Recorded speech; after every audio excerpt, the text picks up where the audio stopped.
Hi, I'm Jason from Bainbridge and we're here today to talk about the BMV range of battery monitors, the BMV600 and 602.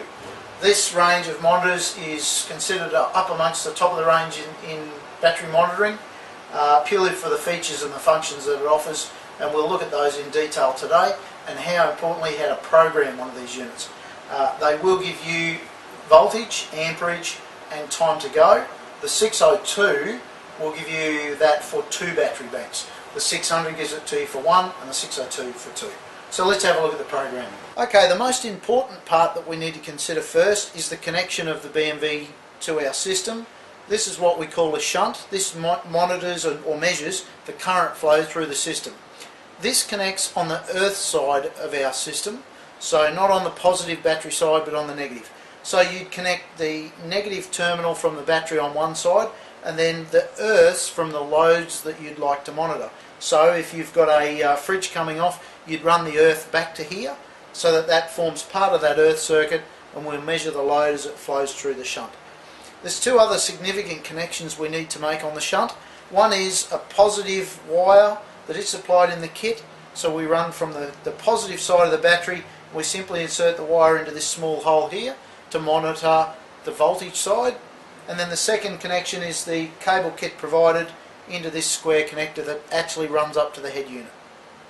So the second part of the install is the installation of the head unit. And this is the BMV600 head unit. It comes with a screw-on attachment, and this will mount into some of your common pod filters. I know that you can buy those from your popular auto shops. And on the back you've got your connector which runs from the shunt up to the unit. So there's a couple of things we need to consider before we install this unit. One is that the battery is fully charged. So we've got to have a battery that's fully charged and that there's no loads coming off that battery at all. So you need to turn all your accessories off, have no loads coming off, and the battery at a full state of charge before we go through the initial setup. The initial setup is fairly simple. We grab the cable that runs from the shunt, we connect that into the back as so, and the unit will power up. At the moment it's telling me that it's a BMV600. So to enter the setup mode we simply hold the setup button for 3 seconds and the unit will go into its setup mode. Now the first thing we need to set up is the capacity of the battery bank. To change this we simply move into the select mode and we'd enter in the amp hours and simply move the cursor up or down to move along to say that that is what we've connected to here. So then set up again and that'll get us set for that. What we need to do now is to synchronize. So to synchronize we scroll through our setup until we find the word sync.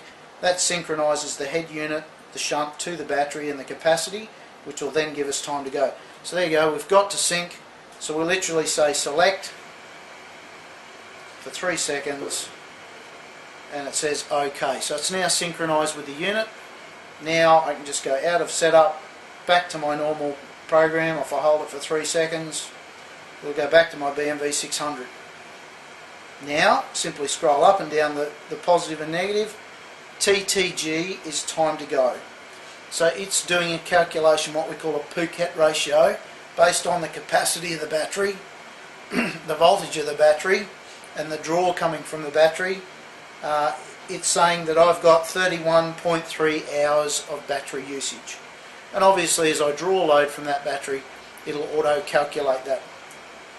From there you've got your voltages and your various settings, and that's pretty much how you set up a BMV600 or 602. If you'd like more information on this product, please feel free to visit our website www.baintech.com.au.